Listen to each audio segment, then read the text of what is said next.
Ma'am. इस तरह के सम में ऐसा ही है कि अगर रिलेशन इस तरह का कुछ भी गिवन है तो हम इसको के अज्यूम कर लें या किसी एक प्रोबेबिलिटी को। तो यहाँ पे हमें इजीएस्ट था 3 को के मानना, क्योंकि तभी हम सबको उसके कन्वर्ट कर सकते हैं। आप इसमें करते तो k/2 में फिर और फ्रैक्शंस इंक्रीज ही होता। तो हमने जस्ट इक्वल टू के अज्यूम किया तो हमारा 3 ऑलरेडी के हो गया, बाकी सब उसके रिस्पेक्ट में आंसर आ गए और सम हमारा सबका 1 हो गया। So we can say that is a 30/61. So we can say this. So probability distribution. The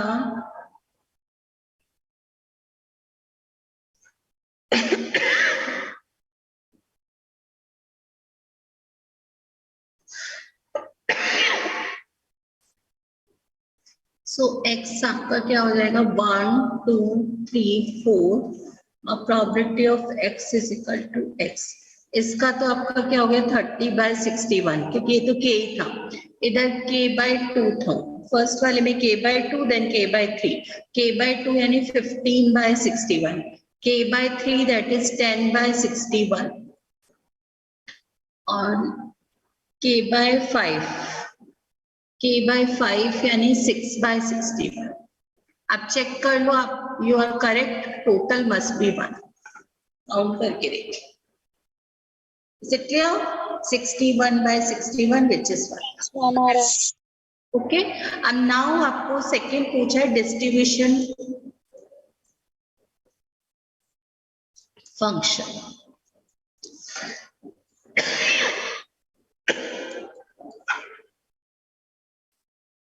सो आप क्या करोगे, वापस से लिखोगे 1 2 3 4 probability of x is equal to x 15/61। Sorry मैंने इधर गलत लिखा,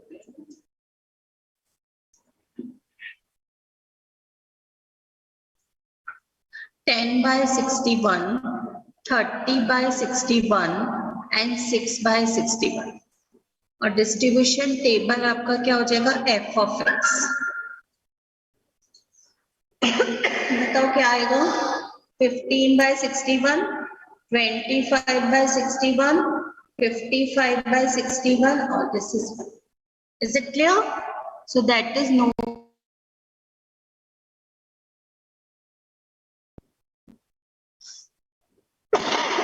क्या था आपका क्वेश्चन, यही था। Find the probability distribution and the cumulative distribution function of this. So that is your answer.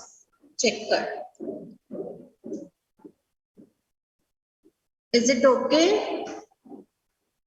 Yes, ma'am. All are present or anyone are absent?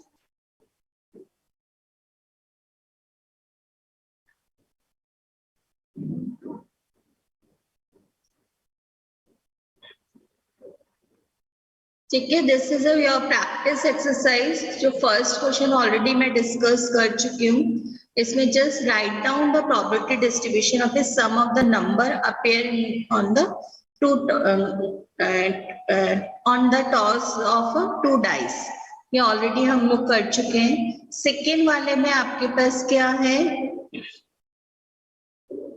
ये आपको जस्ट टेबल बनानी है। ओके, थर्ड वाले में सेम टाइप है जैसा अभी हमने किया था। यहाँ पे आपके पास distribution probability distribution table given है। Probability of x is greater than equal to 1 निकालना है, प्रोबेबिलिटी ऑफ लेस देन 0 निकालना है, f ऑफ x आपको यानी डिस्ट्रीब्यूशन फंक्शन निकालना है। ये ट्राई करना, अगर डिफिकल्टी आती है नेक्स्ट लेक्चर में पूछना। Is it clear? Yes, ma'am. Now just same thing be done by continuous random variable. Continuous random variable को हम normally f of x से denote करते हैं। They are also having same condition. First is function should be integrable. Probability of this, यहाँ पे जो probability है that is f of x. p of x की जगह यहाँ पे वर्ड बस f of x है, बाकी सब कुछ सेम है। प्रोबेबिलिटी फंक्शन हमारा फंक्शन इंटीग्रेबल होना चाहिए, f of x always greater than equal to 0 होना चाहिए। Sum of probability sum of probability always 1 होना चाहिए, तो हमारा जो भी प्रोबेबिलिटी है यहाँ पे minus infinitive to infinitive f of x D x must be 1। तो वी कैन सी, अगर मान लीजिए एफ ऑफ एक्स हमारा किसी इंटरवल a to b में डिफाइंड है, so we can say a to b f x D x must be 1, जो भी according to your question convert है, लेकिन सम ऑफ प्रोबेबिलिटी इज 1, यानी minus infinitive to infinitive f x D x must be 1। ये already मैं आपको explain कर चुकी हूँ कि आपका probability of alpha to beta, भले ये लेस देन हो, भले ये लेस देन इक्वल टू हो या less than equal to, all cases में, for all cases probability is same, alpha to beta f x D x. Is it clear?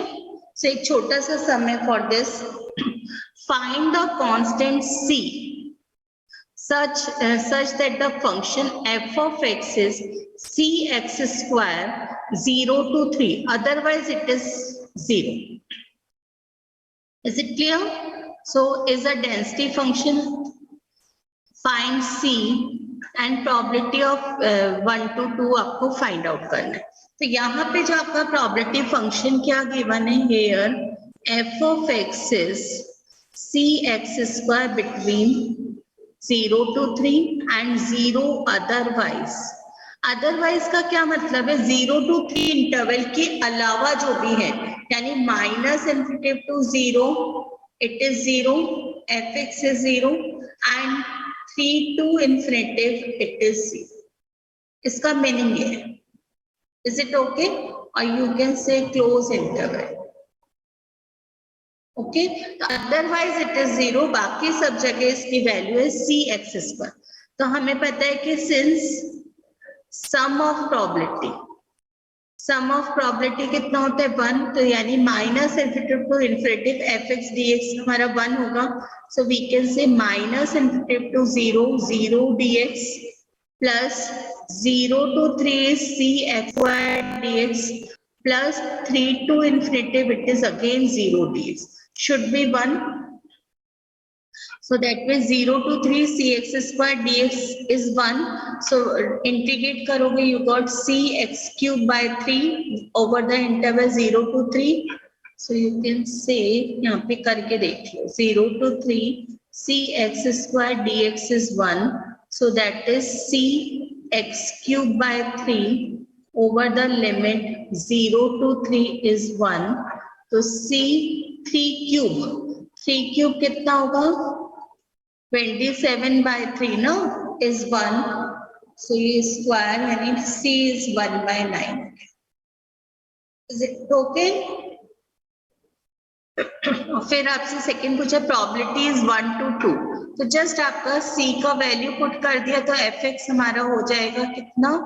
1 by 9 x square between 0 to 3 और 3 and 0 otherwise. So just 1 to 2 integration 1 by 9 c square dx, so integrate करोगे you got answer 7 by 27. Is it okay to all? Yes, ma'am. Summation की integration करना है, ठीक है? बहुत depth में हम थर्ड एक्सरसाइज में आपका फर्स्ट टॉपिक यही है, वहां पे हम करेंगे।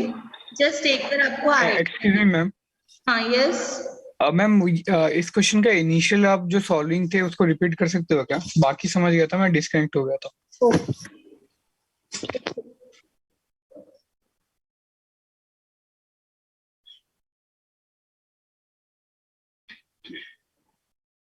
देखो यहाँ पे हमने स्टार्ट किया विद ये फंक्शन गिवन है और आपको c फाइंड आउट करना है, और यहाँ पे क्लियर गिवन है this is a density function. If it is a density function that means probabilities की ऑल कंडीशन को सेटिस्फाई करेगा। ओके, सो फर्स्ट आपकी कंडीशन है since F x is PDF, F x हमारा पीडीएफ ऑलरेडी गिवन है। Is it clear? So thus f of sum of probability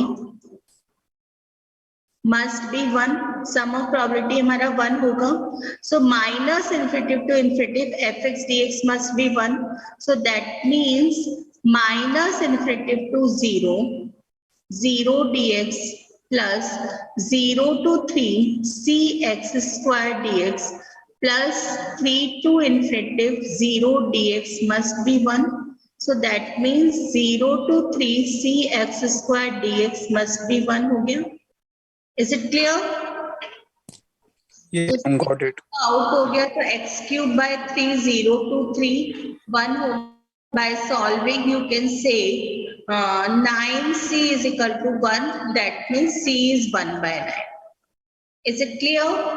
c का Yes, value ma'am, understood. फिर same way से probability of 1 to 2 निकालना है. सो इसका formula हो जाएगा 1 to 2 fx dx.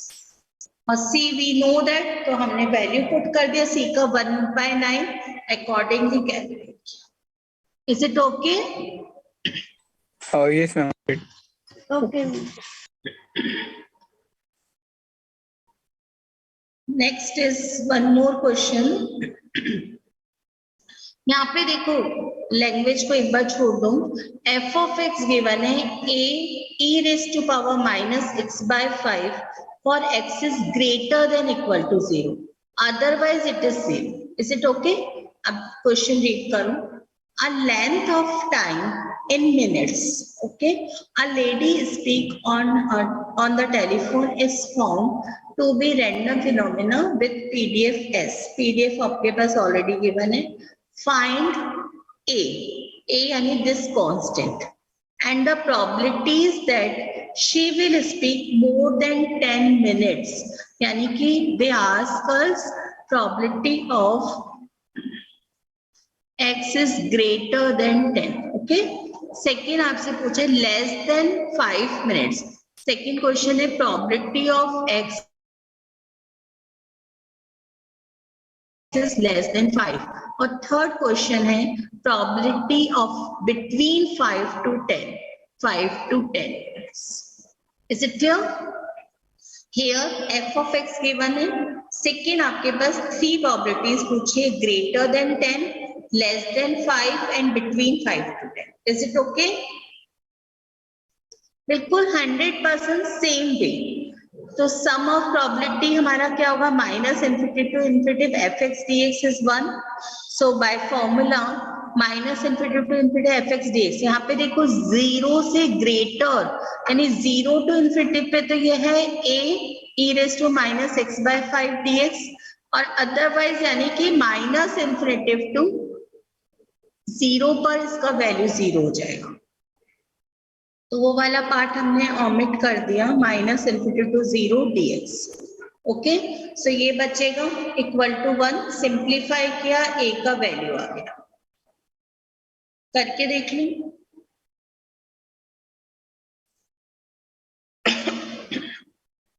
मैम फिर ये जो p greater than x greater than 10 x less than 5 ये सब करेंगे ना. पहले तो हमारा फर्स्ट क्वेश्चन करेंगे ना finding. So a e raised to power x by 5 upon minus 1 by 5. यही होता है आपका इंटीग्रेशन 0 to यस 1.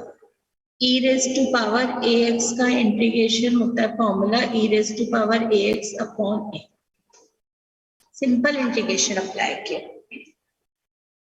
इसलिए इसको सिंप्लीफाई करोगे so e raise to power minus infinity आपका 0 हो जाता है.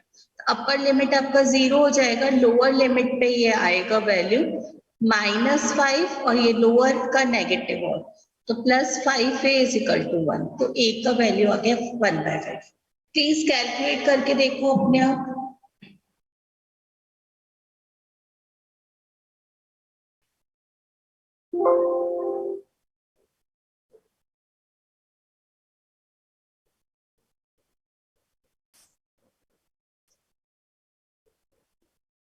ठीक है. So that means here f of x is equal to a यानी 1/5 e raise to power x by 5 for x is greater than equal to 0 and 0 otherwise.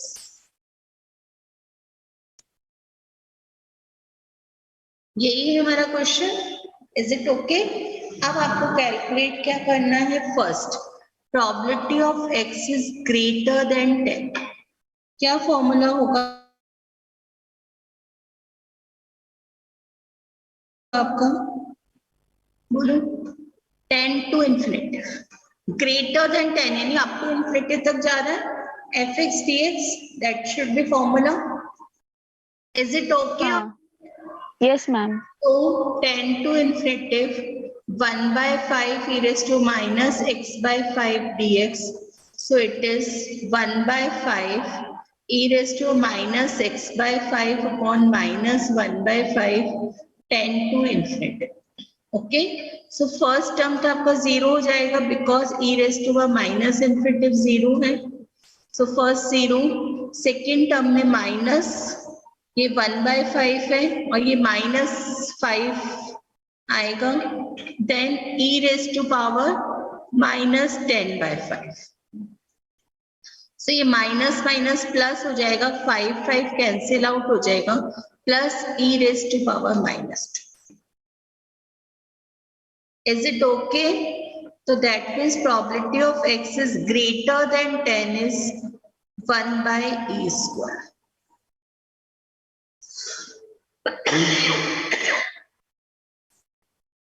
Is it okay?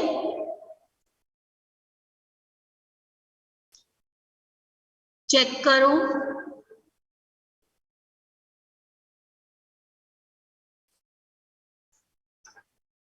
Yes.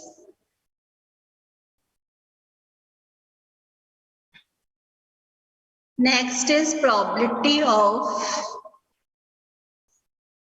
x is less than 5. Probability of x is less than 5. बताओ क्या होगा ये? 0 to 5. minus infinity to 5. It is minus infinity to 5 fx dx. Then you have to show minus infinity to 0 पे function is 0 and 0 to 5. Directly लिख सकते, ऐसा नहीं है कि आप लिखोगे wrong हो जाएगा, लेकिन आपको concept अगर clear है तो you can use directly. इन गलती नहीं होनी चाहिए. ब्रेक करके दिखाओगे, इसका मीनिंग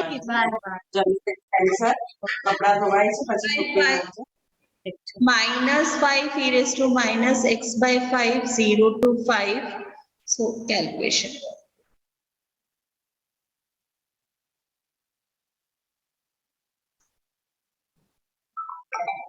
हेलो. हाँ एक मिनट. हाँ बोल. यस. हाँ कोई बात नहीं. तो आ गया है कि नहीं तेरा? नहीं आया. So हाँ 0 अभी आया जस्ट. fx. आज नहीं जाना.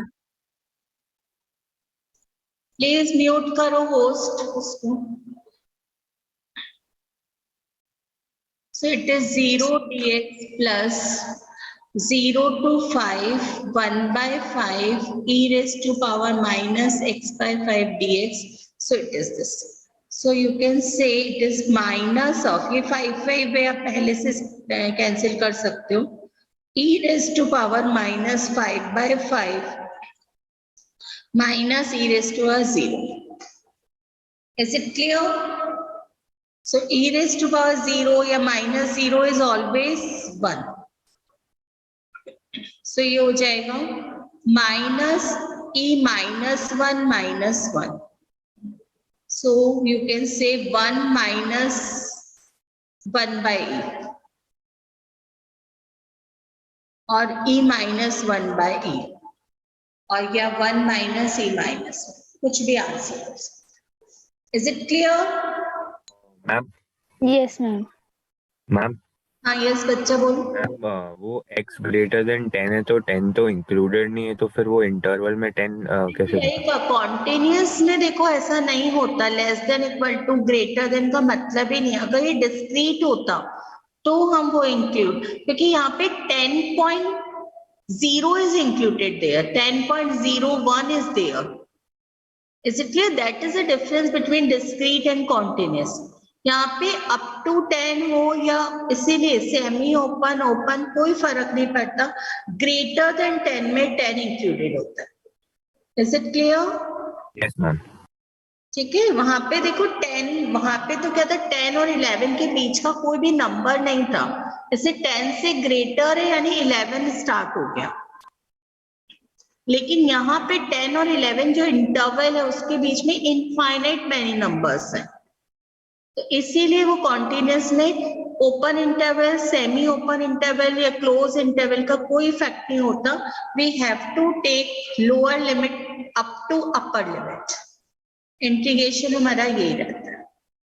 ओके, सेम वे से आप 5 to 10 कर सकते हो, तो 1/5, 5 to 10 e raised to power this, so you can calculate this.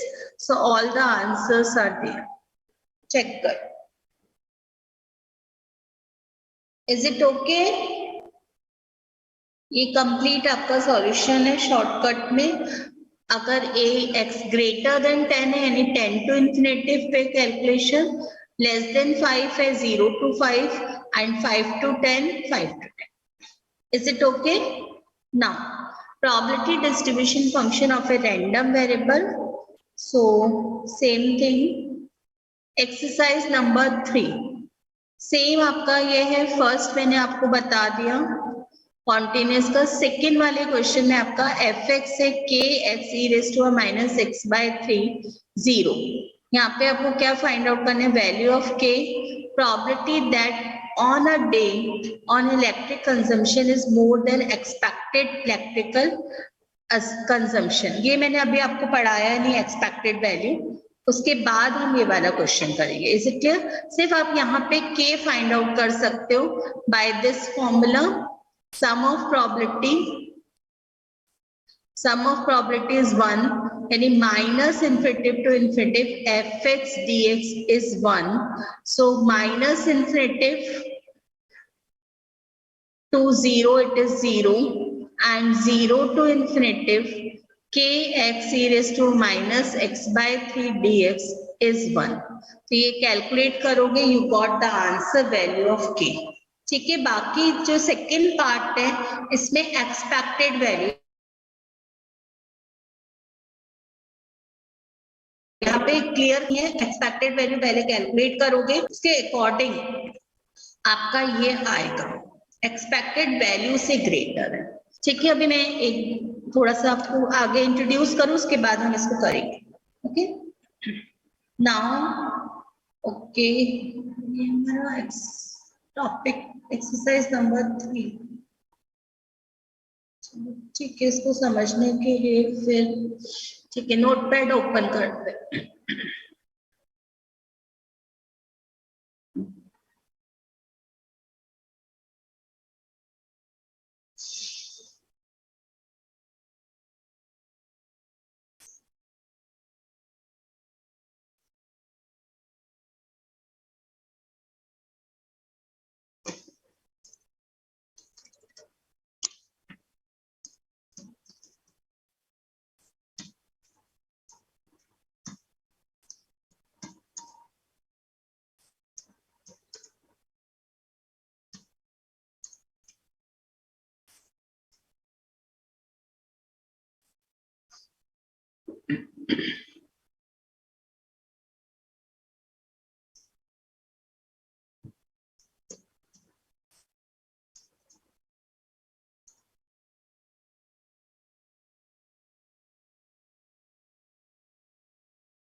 Notepad is visible to all?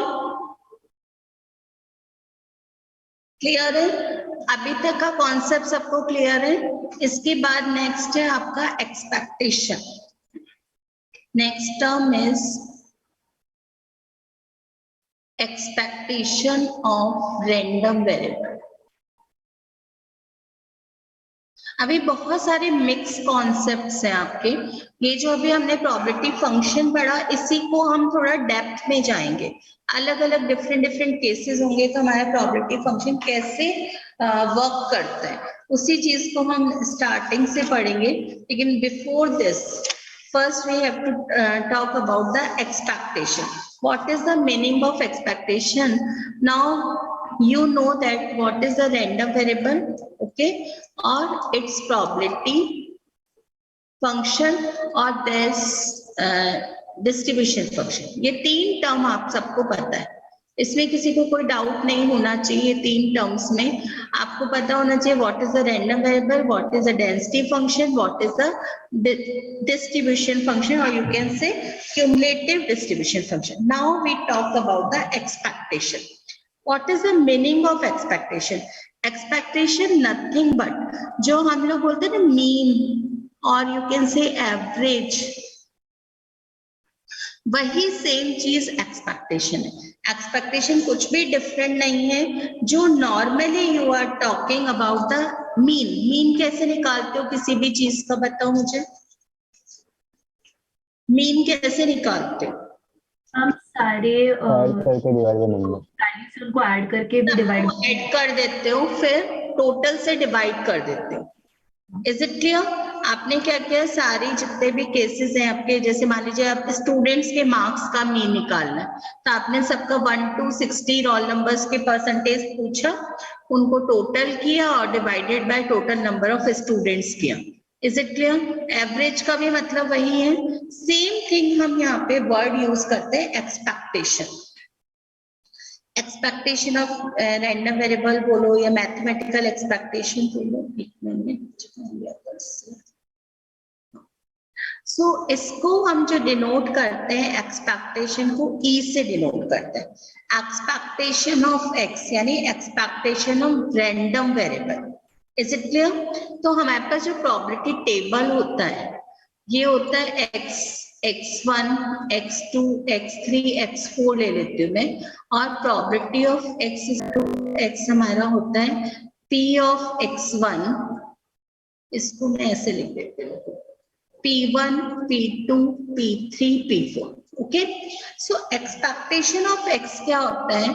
अगर मैं बात करती हूँ डिस्क्रीट की, इस x को इस P1 से मल्टीप्लाई करते हैं, x1 P1 plus x2 P2 plus x3 P3 plus x4 P4, यानी ईच x को उसके रिस्पेक्टिव प्रोबेबिलिटी से मल्टीप्लाई करके सम करते हैं, तो we got expectation of x that is nothing but mean.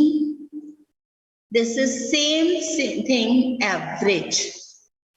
Value निकल जाता है. देखो आपने x1 क्या था हमारा रैंडम वेरिएबल. ओके, यानी अगर मैं आपसे कनेक्ट करती हूँ कि tossing of it 2 coins, number of heads यानी 0 हेड की प्रोबेबिलिटी कितना था? 1/4. Is it clear? Same 2 head की प्रोबेबिलिटी कितना था? 2/4. सेम 1 हेड की प्रोबेबिलिटी कितना था? 2/4. एंड 2 हेड की प्रोबेबिलिटी था 1/4. यही था केस. अगर मैं वहां से कनेक्ट करूं आपको बताऊं, x हमारा है 0, probability of x is equal to x 1/4, 1 head is 2/4 and 2 head is 1/4. Okay. अगर 0 into 1/4 plus 1 into 2/4 plus 2 into 1/4 तो क्या आएगा बताओ मुझे?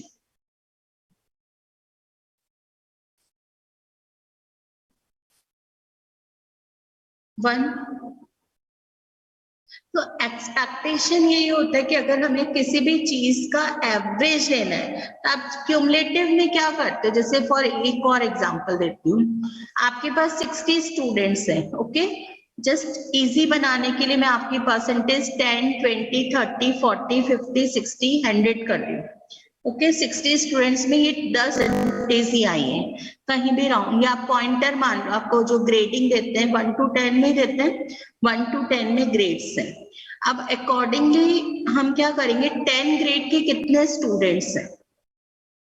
आउट ऑफ 60 मान लीजिए 15 बच्चे जिनके 10 पॉइंटर आया है. 10 पॉइंटर आया, दैट मीन्स आपका क्या होगा? 10 into 10 करो, 15 स्टूडेंट, 10 into 15 यानी 150 हो गए टोटल पॉइंटर्स. सेम अगर हम वो करेंगे 9 पॉइंटर के 5 बच्चे, तो 9 into 5 यानी 45. सेम आप या तो मैं एक एक बच्चे का 9 काउंट करूं 5 बार, या मैं 9 into 5 करूं. सेम थिंग है. सेम यहाँ पे होता है, जो पी क्या होता है आपका, फेवरेबल अपॉन टोटल। तो जो फेवरेबल एक्स से मल्टीप्लाई हो रहा है और डिवाइडेड बाय टोटल हो रहा है, तो वही सेम चीज आती है जो मीन में आती है। समझ में आई बात? अभी जैसे मान लीजिए 5 स्टूडेंट्स के 9 पॉइंटर है, नंबर ऑफ स्टूडेंट मेरा ये हो गया, पॉइंटर आपका 9 हो गया। सेम अगर मैं बोलूं कि हमारे और 10 पॉइंटर के मान लीजिए 10 बच्चे और हमारा 8 पॉइंटर के मान लीजिए 8 बच्चे, ओके, 6 बच्चे, ओके। तो आप क्या करोगे, 9 इंटू 5 प्लस, और ये कितना हुआ 21, इसको भी 5 मान लो। चलो, तो मेरे पास 20 स्टूडेंट्स का मुझे एवरेज मार्क्स चाहिए, 20 स्टूडेंट्स हैं जिनके एवरेज पॉइंटर्स चाहिए। तो मैं क्या करूंगी, 5 into 9 plus 10 into 10 plus 5 into 8 divided by 20 करूंगी, यही करूंगी। तो इसी चीज को मैंने क्या कर दिया, प्रोबेबिलिटी में लिखा। प्रोबेबिलिटी में क्या होता है कि आपके 9 पॉइंटर के कितने फेवरेबल केस है, 10 के कितने हैं, और टोटल से डिवाइड करके हम वही निकालते हैं। तो वही जो आपका है ये 9/20, 10/20 और 8/20 करके आप प्रोबेबिलिटी निकाल लेते हो। अकॉर्डिंगली आप बताते हो, उल्टा कर दिया मैंने, ऊपर हो जाएगा। तो आपका वैसे ही हम निकालते हैं एक्सपेक्टेशन। तो यहाँ पे फॉर्मूला होता है xi into P of xi, summation of i xi p of xi। तो आपके पास आउटपुट सेम आता है, that is known as a expectation. अगर ये मैं डिस्क्रीट की बात करती हूँ, for discrete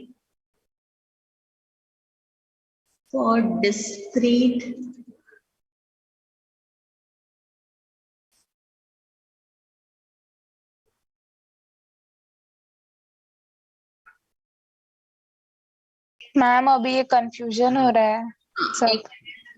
discrete random variable की बात करते हो तो आपका ये हो जाएगा summation of xi p of xi, okay. और अगर हम कॉन्टिन्यूस की बात करते हैं, फॉर कॉन्टिन्यूस, अभी एक बार समझ में आएगा, क्वेश्चन थोड़ा सा गड़बड़ हो गया। अगर हम कॉन्टिन्यूस की बात करते हैं तो सेम रहेगा, minus infinitive to infinitive x into F x D X, that is your same formula for continuous. ठीक है, तो एक्सपेक्टेशन आप जस्ट ये ध्यान रखो, expectation of random variable x is b। Mean बोलो एक्सपेक्टेशन बोलो एक ही बात है, बस इतना सा माइंड में रखो। Is it clear? Yes ma'am. ठीक है, सिर्फ इतना सा एक बार एक क्वेश्चन करेंगे आपको क्लियर हो जाएगा। जैसे फॉर एग्जाम्पल मैं वही क्वेश्चन ले लूं क्या, पहले आपका जो पूछा गया था, नहीं लेकिन वो कॉन्टिन्यूस का और कंफ्यूजन होगा, रुको पहले एक सिंपल सा क्वेश्चन लेते हैं एक्सपेक्टेशन का। पीपीटी में तो नहीं, एक मिनट क्वेश्चन मैम 1 मिनट ऊपर कीजिए। ओके, इसमें आगे दिया है, मुझे लगा इसमें दिया ही नहीं है। हाँ बोलो, आप एक बार पीपीटी पे आ जाओ, आपको क्लियर हो जाएगा कॉन्सेप्ट है। मुझे लगा इसमें नहीं है, सीधा एक्सरसाइज पे आओ। Okay, so expectation of a random variable, the average calculated with the probabilities in place of relative frequencies is called expected value or mathematical expectation. It is denoted by e of x। ये अभी वाला part छोड़ो, यहाँ से ध्यान दो। For a discrete random variable, अगर हमारे पास जो random variables है x1, x2, xn और respective probabilities p1, p2, pn है, तो expectation of x हम डिनोट करते हैं summation of x xi into p of xi, each से मल्टीप्लाई करते हैं। So for discrete random variable, what is the expectation of x? Summation of x I p of xi। और for continuous इसमें आएगा x into F x, क्योंकि वहां पे i होता ही नहीं है, ठीक है, क्योंकि इंटरवल की बात करते हैं, तो यहाँ पे इंटरवल से एक साथ आ जाएंगे। क्लियर है यहाँ तक? डेफिनेशन, ओनली डेफिनेशन पे दिमाग लगाओ, बाकी कुछ नहीं। नाउ अब यहाँ पे हम जो से सेकंड टाइप कर रहे हैं वो एक्सपेक्टेशन, अगर रैंडम वेरिएबल है तब तो हमारी ये डेफिनेशन है। इफ ये है expectation of a random variable, if we are talking expectation of function of random variable, function of random variable, that means जैसे फॉर एग्जांपल मैंने बोला x की नहीं पूछ रही मैं, x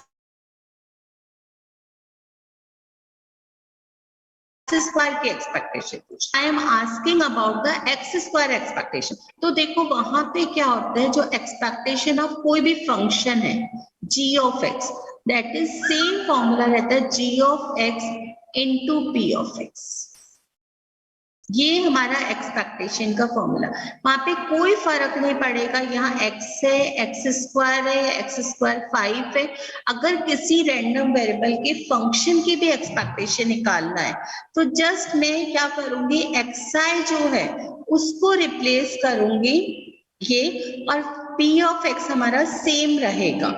सेम वे से expectation of g of x in continuous minus infinity to infinity g of x fx dx रहेगा, यानी प्रॉपर्टी में कोई चेंज नहीं आएगा, जस्ट जो हमारा रैंडम वेरिएबल है वो रैंडम वेरिएबल के फंक्शन ऑफ रैंडम वेरिएबल में कन्वर्ट हो जाएगा। Is it clear? Property always 100% same रहेगी। Is it okay? समझ में आया सबको? मुझे लगता है मैम ये वापस मतलब नेक्स्ट लेक्चर के टाइम पे थोड़ा सा रिवाइज कर दो क्योंकि बहुत हैवी हो गया है। ओके चलेगा चलेगा बच्चा। बस एक छोटा सा सम देखो, जैसे जिसको भी थोड़ा सा क्लियर है तो यहाँ पे आ जाएगा। मैम जब हमें मीन वैल्यू मिलता है तो let's say for toss of coin, जब हम कॉइन को टॉस करते हैं तो वहां पे मान लीजिए हमें मीन वैल्यू मिल गया, तो वो वैल्यू क्या रिप्रेजेंट करता है? वैल्यूज का एवरेज को रिप्रेजेंट करते हैं कि एवरेज आपका कितना वो रहेगा। देखो अकॉर्डिंग टू कंडीशन आपका फर्क, जैसे अभी हम बात करें मार्क्स की तो आपके क्लास का मीन आता है, सेम वही एक्सपेक्टेशन आएगा। अगर मैं सेम पैटर्न से आपका एक्सपेक्टेशन कैलकुलेट करूंगी सेम ही आने वाला है। उसमें हम कर क्या रहे हैं, एक ही चीज कर रहे हैं, फेवरेबल केसेस को x से मल्टीप्लाई कर रहे हैं और टोटल से डिवाइड कर रहे हैं, यही हमारा मीन की वैल्यू डेफिनेशन है। यहाँ पे हमारा क्या होगा, प्रॉपर्टी में ही वो इंक्लूडेड है, favourable divided by total, favourable divided by total, तो x0 into this plus 1 into this, तो हमारा आंसर सेम ही आने वाला है। Is it clear? एक्सपेक्टेशन और मीन में मैं जस्ट इसलिए आपको बता रही हूँ क्योंकि कई बार क्या होता है, जैसे अभी तो ठीक है आप बहुत बेसिक पे हो और आपको एक्सपेक्टेशन का मीनिंग क्लियर है, लेकिन जब आप प्रोजेक्ट्स वगैरह करोगे या जैसे हम आगे हायर में कभी भी आप प्रोजेक्ट्स करते हो, कोई भी डेटा को एनालाइज करते हैं तो वहां पे ऑलवेज हम एक्सपेक्टेड वैल्यू को देखते हैं। अगर आपने कभी सुना होगा तो आपके टीचर्स भी बोलते हैं कि बेस्ट रिजल्ट होता है जब बेल शेप कर्व बने, यानी सिमेट्रिक कर्व बने, कि मेरे पास जो बच्चे हैं वो हायर भी होंगे, लोअर भी होंगे और बिलो भी होंगे, हर तरह के बच्चे उसमें। एस का मतलब ये नहीं होता कि हम लोग ये बोलते हैं कि हर बच्चा मतलब हमें फेलियर भी चाहिए और हमें हाईएस्ट भी चाहिए, लेकिन बेल शेप का मतलब है कि हमारा जो रिजल्ट है वो ऐसा हो कि हमारी क्लास का जो स्टूडेंट है वो किस कैटेगरी का है वो हम जज कर सके। ऐसा तो है नहीं कि हर बच्चा 10 पॉइंटर वाला बहुत ओवर इंटेलिजेंट होगा कि हम उसको ये बोले कि उसको कुछ भी दे वो सब बता सकते, नहीं होता। Is it clear? तो हम एक्चुअल स्टूडेंट का कैलिबर फाइंड आउट कर सके, वो कर्व उस चीज को रिप्रेजेंट करता है। ऐसे ही हम बात करते हैं एक्सपेक्टेशन की, जैसे हमने बोला कि इस रिजल्ट में मैंने इसका कर्व किया तो ये जो चीज आ रही है ये इसका मीन आ रहा है, मीन आ रहा है यानी कि आपके मार्क्स का मीन आ रहा है। अब ये हो सकता है कि अगर मैं पूरी क्लास के परसेंटेज, अभी जैसे आपका फर्स्ट सेम का रिजल्ट आया तो सबका अगर मैं एवरेज करूँ हो सकता है मेरा 8.5 पॉइंटर मीन आए, मेरे पास बच्चे जो भी हैं 8 पॉइंटर्स 8.5 से ऊपर वाले और नीचे वाले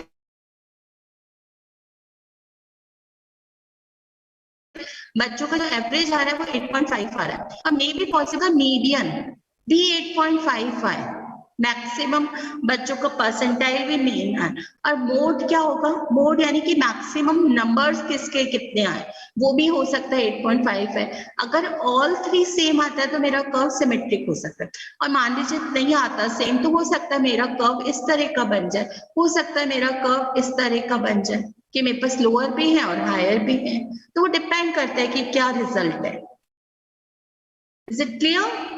चलो ठीक है, कोई बात नहीं, हम नेक्स्ट लेक्चर में करेंगे इसको कंटिन्यू। आपका सिर्फ एक एक्सरसाइज हुआ आज Recording कि stopped. रैंडम वेरिएबल आपको क्या है, distribution function you can calculate, probability of random variable you can calculate. Expectation से हमें स्टार्ट करेंगे next lecture. Is it clear? मैं आपको इसका पीपीटी